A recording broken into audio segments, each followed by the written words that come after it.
In the first session, we have seen ki at what situations or in what conditions we can give the antipathic or the palliative treatment. So with the continuation of that, and yet a new section, I have read all these lines. Hello? Yes, ma'am. Yes. Okay. Am I audible? Yes, yes, Yes, yes. sir. Yes, So we ma'am. have seen this, but some physicians are taking disadvantage of this situation. So how they are taking the disadvantage and why they are taking, this is given in these few lines.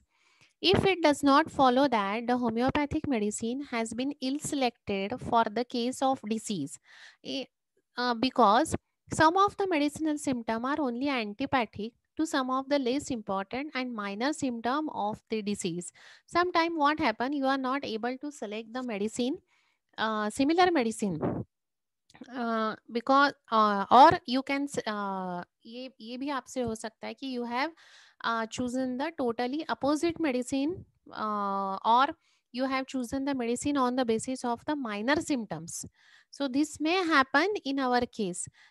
लेकिन ये अगर होता है, so after that you can rectify your mistake. लेकिन कोई कोई जो physicians है, if only others the strong well mark characteristic, नाही नाही हे झालं होतं ना आपलं, हे झालं होतं आपलं. अँड येट हो मॅम. हां मिक्सेस द टू सिस्टीम. काही काही फिजिशियन्स काय करतात की दोन सिस्टीम एकत्र करतात.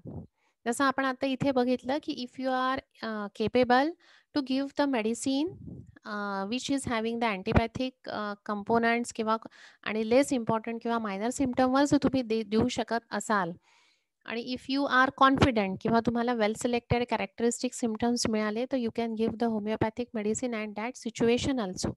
पण ह्याचा उपयोग किंवा याचा दुरुपयोग some physicians are doing. What they are doing, they are just mixing the two systems in order that they have been excuse of for encountering everywhere such exceptions.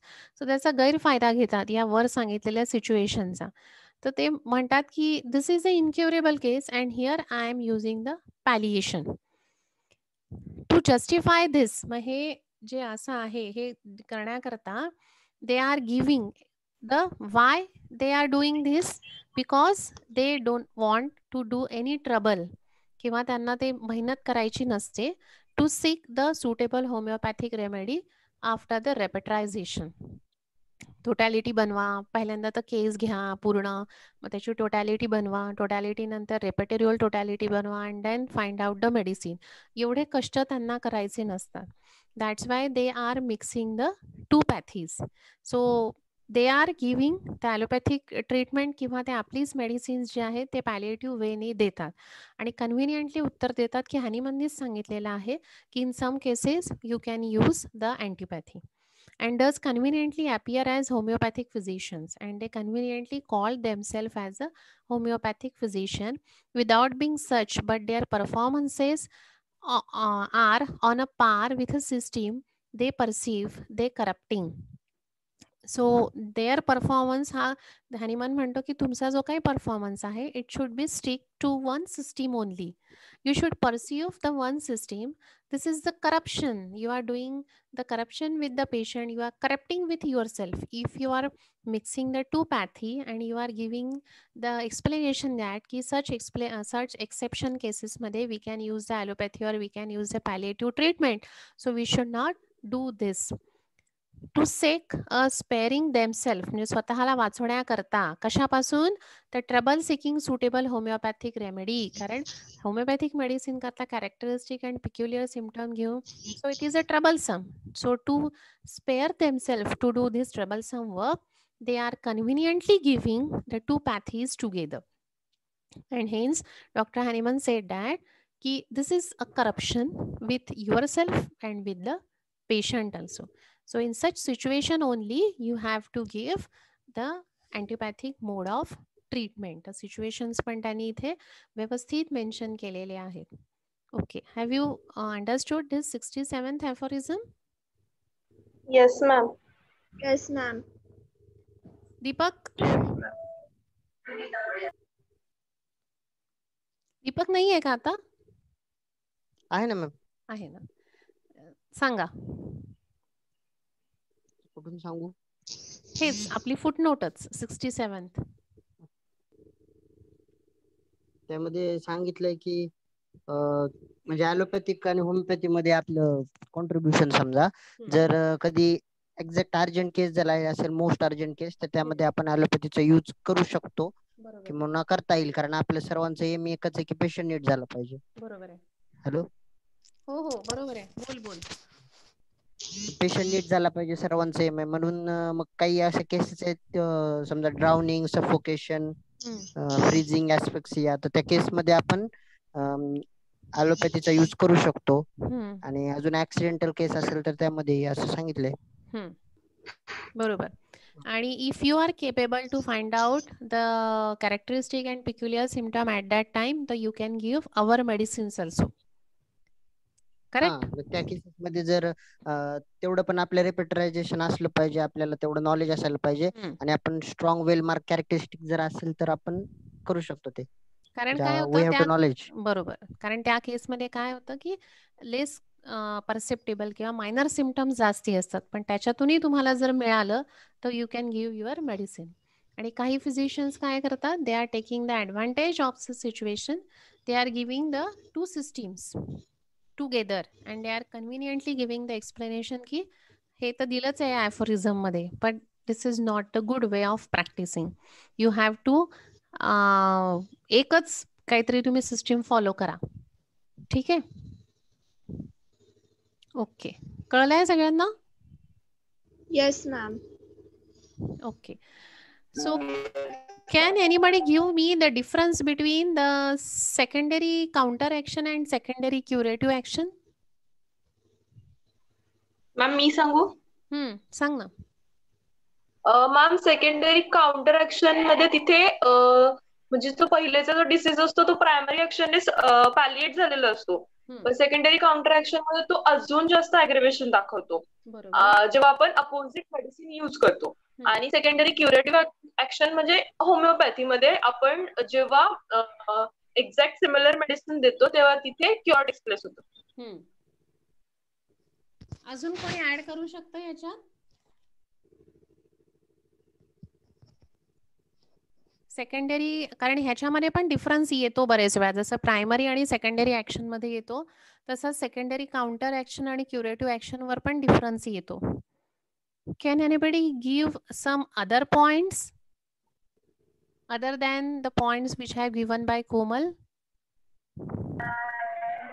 Ma'am, in secondary counter action there is exact opposite condition of the health offer because which is the effect produced by the primary action. There is exact opposite condition.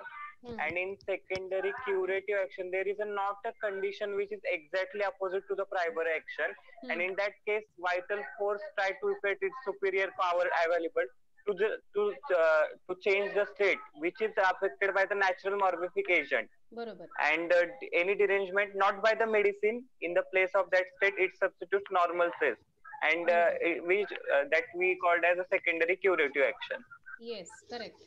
So in the first point you can give the definition what is secondary counter action and secondary curative action. Counter action means it is a exact opposite condition. The Komal आणि वल्लमने जसं सांगितलं की the vital force will respond exactly opposite to the medicine or to the primary action of the medicine.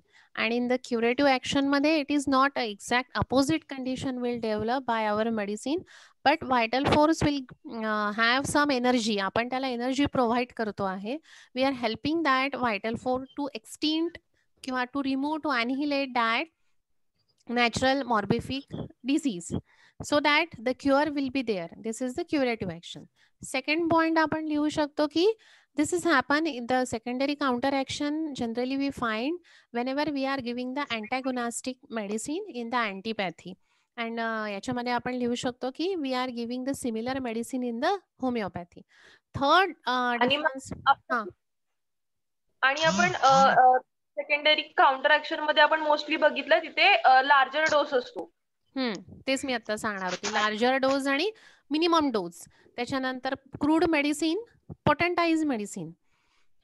त्याच्यानंतर the condition of the patient, म्हणजे त्याला transient amelioration होतं. पण madam आपण क्रूड आणि पोटंटाइज मेडिसिनचा मुद्दा कसे काय घेऊ शकतो? म्हणजे जर आपण होमिओपॅथिक मेडिसिन पोटंटाइज असून सुद्धा जर त्या अपोजिट वेने दिल्या तर तिथे पण काउंटर ऍक्शन होऊ शकते ना. पण ते एक्सेप्शन मध्ये जातं ना, ते रेग्युलर प्रॅक्टिस मध्ये असं होत नाही ना. This is the few homeopathic physicians are doing like this. तर तुम्ही नाही लिहिलं तरी चालतं, लिहिलं तरी चालतं, काही प्रॉब्लेम नाहीये. फक्त लार्जर डोजेसचा आला म्हणून मी तुम्हाला सांगितलं की we are giving the potentize medicine, they are giving non potentize किंवा क्रूड फॉर्म ऑफ मेडिसिन. तर तुम्हाला पटलं तर लिहा, नाही तर काही कंपल्सरी नाहीये. त्याच्यानंतर condition of the patient. Primary action मध्ये, काउंटर ऍक्शन मध्ये the patient feels better, transient amelioration होतं, पॅलिएशन होतं. But afterward the secondary action मध्ये काय होतं, there is a intensification of the symptom, the patient became more worse. मग तिथे तुम्ही एक्झाम्पल्स काही देऊ शकता. But in our pathy what happen, it is a curative in nature, totally it is curative in nature, and there is no intensification or no aggravation of the symptoms. So primary action जी असते, it is very soothing असते ती medicine ची, because according to our modus operandi it will produce the similar and a stronger disease. It will not produce the opposite disease, and that's why the vital force will react properly and it will overcome all the symptoms. हा तुम्ही एक point लिहू शकता. So and मग अजून एक point लिहू शकता की there is a palliation in this secondary counteraction, but there is a cure in the secondary curative action, or there may be the restoration of the health and a harmony will be maintained. So in this way you can write down 5 to 6 points in difference between the secondary counteraction and the secondary curative action. तर तुम्ही याच्यामध्ये examples देऊ शकता जे आता आपण बघितले होते फक्त सेकंडरी ऍक्शनचे. क्लिअर? Yes ma'am. आणि सपोज ह्याच्यावर क्वेश्चन तर येत नाही, पण ह्याच्यावर व्हायवा मध्ये विचारतात की in which cases we can give the antipathic treatment किंवा पॅलिएटिव्ह ट्रीटमेंट, किंवा मग why it is said that की ओनली मोस्ट अर्जंट केसेस, असंच का म्हटलं आहे. So in that case you have to explain all the words की what is only, what is most urgent and examples. मग काही काही फिजिशियन कसे करतात. And we can also give our medicine, but at that time we should get the peculiar and the characteristic symptoms for that particular situation, and on the basis of similarity we can prescribe our medicine also. Okay, clear? Yes ma'am. Yes ma'am. Now the 68 aphorism. In the homeopathic cure, they show us that from uncommonly small dose of medicine that we will see in the third year, that is 275 to 287, ki why we are giving the minimum dose require in this method of treatment, which are just sufficient for the similarity of the symptom to overpower and remove the sensation of the life principle. The similar natural disease there certainly remains after the destruction of the latter. At first, a certain amount of medicinal disease alone in the organism, but on account of extraordinary minuteness of the dose, it is so transient, slow slide, and to disappear so rapidly of its own accord, that the vital force has no need to employ against this small artificial derangement of the health any more considerable reaction than will suffice to elevate its present state of health up to the healthy point. That is, then that will पाहिजे इथे. That is, that will suffice to effect the complete recovery for each after the extinction of the previous morbid derangement, but a little effort is required. So here he has given the importance of the minute dose. आपण आता जो point discuss केला ना, larger dose, जसं कोमलनी सांगितलं आता की larger dose आणि मिनिमम डोज लिहू शकतो. So he has explain here the importance of the small dose किंवा मिनिमम डोज का द्यायचा. आणि मिनिमम डोस दिल्यानंतर सेकंडरी ऍक्शन आपल्याला काउंटर का मिळत नाही, वाय त्याच्यामध्ये इंटेन्सिफिकेशन ऑफ सिम्पटम्स का होत नाही, तर त्याचा हे त्यांनी इथे रिझन दिलेला आहे की our dose is so small and it is very much sufficient. Second thing is that the symptoms are very much similar. So these 2 S जो मी नेहमी तुम्हाला सांगत असते की स्ट्रॉंगर आणि सिमिलर, किंवा आपण आता तिसरा पण एस इथे एक जोडू शकतो स्मॉल डोजचा. सो हे 3 एस इतकं व्यवस्थित काम करतात. So they can overpower, नुसतं ओव्हर पॉवर करत नाही, तर दे आर रिमूव्हिंग द जे सेन्सेशन आहे किंवा जो डिसीज आहे from the life principle. That is they are removing the natural disease by producing the similar disease. So मायन्यूटच डोस जो आहे तो इतकं सारं काम करून जातो. त्याच्यानंतर काय होतं ते इतकं तर आपण बघितलेलं आहे. That is a modus operandi of our medicine. You are giving the similar and stronger medicine, it will overpower the artificial natural disease by producing the artificial symptoms. As it is a stronger, so it will overpower. हे आपण mechanism बघितलेलं आहे. After that what happen? After the destruction of latter, म्हणजे आता medicinal disease पण गेलेला आहे आणि नॅचरल डिसीज पण ओव्हरपॉवर झालेला आहे. At first a certain amount of medicinal disease alone in the organism. काही प्रमाणात जर मेडिसिनल डिसीज राहिला असेल किंवा काही मायन्यूट सिम्पटम्स राहिले असेल तर काय होईल? काहीच होणार नाही. का? Because of the extraordinary minuteness of the dose. आपला डोज इतका मायन्यूट असतो किंवा आपण पोटन्सी आपण कमीत कमी पेशंटला नेहमी देत असतो, तर त्यामुळे जे काही ट्रान्झिएंट्स सिम्पटम्स असतात किंवा जे स्लाइट मायन्यूट सिम्पटम्स जे असतात ते स्वतःहूनच निघून जातात. ते स्वतःहून निघून जात नाही, तर त्यांना रिमूव्ह कोण करतं? ते are overpower by vital force. परत त्या राहिलेल्या सिम्पटमला आपल्याला मेडिसिन द्यायचं काम पडत नाही. व्हायटल फोर्सलाच आपण एनर्जी देतो by increasing our WBC, by increasing our T cells, B cells आपण करतो. आणि त्यामुळे काय करतं, हे ज्या सेल्स आहेत किंवा जो व्हायटल फोर्स आहे they will over power, they will overcome जे ॲसेसरी सिम्पटम्स आहेत ते. So there is no need to give the any other medicine. So more जी काही रिॲक्शन व्हायटल फोर्स कडनं आलेली आहे, that is a secondary curative action that will suffice to elevate म्हणजे काढून टाकणे. जे राहिलेले सिम्पटम्स आहेत ते त्याला काढून टाकतात and now the health is restore.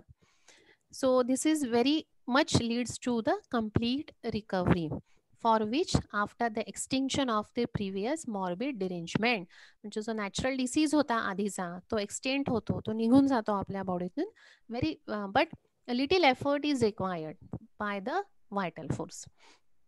So तुम्ही सिमिलर अँड स्ट्रॉंगर मेडिसिन दिली, ती मेडिसिन तसाच डिसीज प्रोड्यूस करेल.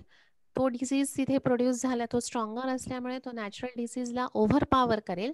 But if sub symptoms is remain, म्हणजे आता नॅचरल डिसीज तर गेला आहे बॉडीतून, पण जो मेडिसिनल डिसीज राहिला आहे किंवा जे काही सिम्पटम्स राहिले असतील suppose, so they R over power by the vital force. There is no need to employ the another medicine because vital force is now energetic. It can overpower that remaining symptom, and because of the extraordinary minute dose the patient will not feel it. It is totally overpowered by vital force and it is suffice for the complete recovery. So there will be a complete destruction of the morbid derangement. Medicinal पण force जातो, disease जातो आणि natural disease पण जातो, and then there is a complete recovery of the patient. So this is the importance, or this is the That is why we are giving the extraordinary small dose. So similar medicine, stronger medicine, and a small dose. They will, so it will very much suffice to remove the morbid derangement from the patient's body. Clear? Yes, ma'am. Yes, ma'am. Okay. सगळ्यांना समजलंय 68 aphorism? Yes, ma'am. So we will stop here today. Tomorrow we will continue from the aphorism number 69. Any doubt, any query in these aphorisms from 63 to 68? No, ma'am. Anyone want to ask something? No, ma'am. Clear to everyone? Yes, ma'am.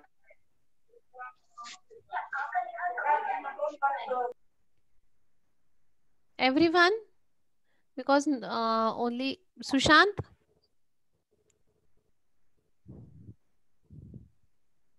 Shraddha? Alisha? Yes, ma'am. Clear? Yes. Yes, ma'am. Sushant नव्हता वाटतं पहिल्या सेशनला. नाही ma'am, होतो. होता का? Okay. श्रद्धा?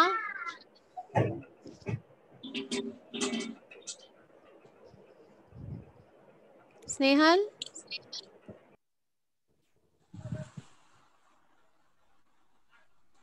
Yes, ma'am. समझा है सब? Yes, ma'am. Niranjan? Anjali? Yes, ma'am. Yes, ma'am. Any doubt? काही विचारायचं आहे? काही No, कळलं ma'am. नाहीये? No, ma'am. Okay. So we will stop here. If you want to ask, you can ask during the lecture or afterward also you can ask. Start preparing your notes. कधी कधी काही question सुटतो पण माझ्याकडून, तर तुम्ही तेवढं ते प्रिपेअर करू शकता. जसं मी तुम्हाला सांगितलं होतं short note on antipathy allopathy, difference, primary action secondary action त्याचा difference, secondary counter action, secondary curative action त्याचा difference. So start preparing your answers. College चालू होईल तेव्हा तुम्हाला रेफरन्स बुक मिळतीलच, but start preparing by your own. Okay, so we will meet tomorrow. From the aphorism number 69, we will start. Yes, ma'am. Okay. Okay, ma'am. Okay. Okay.